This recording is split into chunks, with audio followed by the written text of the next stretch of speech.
Recently, I went on a very memorable experience. It was called a Vipassana Meditation retreat. So I wanted to make a video. My friend Olivia, good friend of mine, awesome girl, really in touch and just has been a big influence on my life. She influenced me, introduced me to what it was. Thank you.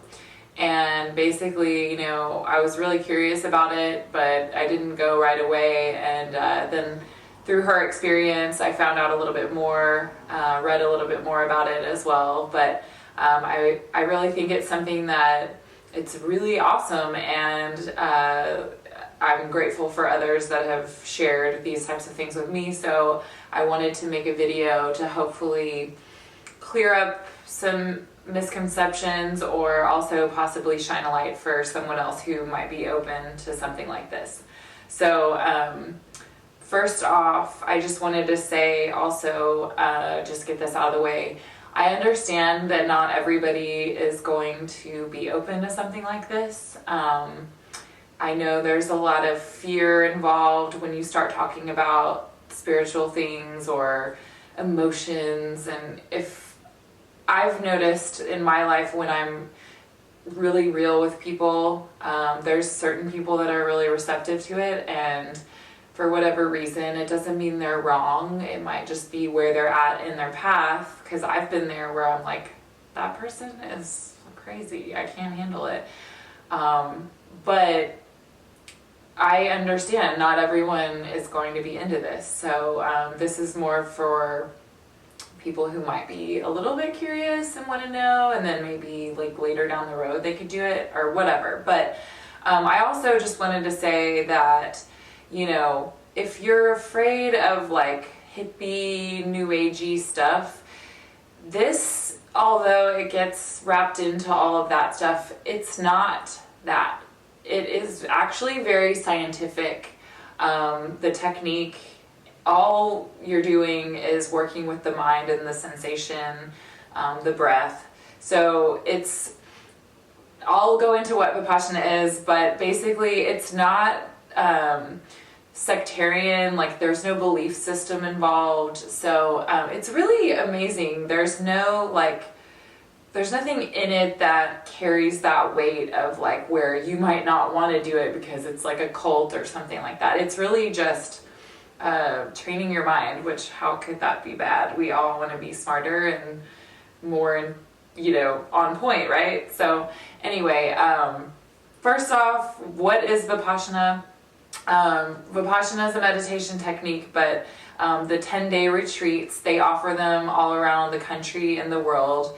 And basically, it's like I said, it's not sectarian. So it's just, where you go and you stay for 10 days, and then there's like a buffer day on each side, and you surrender your belongings. So it's not like they search your stuff, but you do this for your own benefit, because really all of the rules are set up to benefit you so you get the most out of the experience. But basically you go and you stay at this Vipassana center, and they'll separate the male and the females, and you actually don't cross paths with them the whole time, so you really get to have separation from that energy. And then you turn in your cell phone if you want to, which you should. No reading, no writing, no external communication, and you observe noble silence. So you're not even supposed to glance or gesture at people, and no talking for 10 days. So the only person that you are supposed to talk to is like the management if you need something. Like there's a lady that's your teacher, kind of like teacher's assistant, and then if you have problems arise, which you will, with the technique and learning everything, you can schedule interviews with the teacher. So I took advantage of that because I had definitely some things that I was facing, and questions, and it's funny, your mind will really start creating problems that might or might not be there. So anyway, noble silence was cool because the idea is to really be able to approach stillness in the mind. You don't want to be generating like new connections and attachments to all these people that you're staying with. And in the dorms, I stayed, it was like the female dorm. There's probably about 30 females in my retreat, but like within my room in my dorm, like a big room, there was like 8 of us, and there's like separation partitions in the rooms. I don't know, because mine was actually held at the American Bodhi Center. And so it wasn't a typical Vipassana center, but anyway, it's very similar.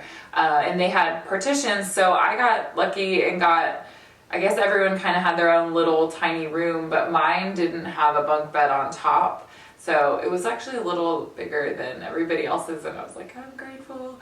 But it really mimics like prison in a sense, because I mean, you kind of have your little cell, and you don't have any belongings or anywhere to go. And then you're staying there, and basically you're practicing this technique for 10 days. So there's a rigorous schedule of, when I went, I thought I was just going to be able to like come and go as I please and go meditate and have quiet time and get away from like life's craziness.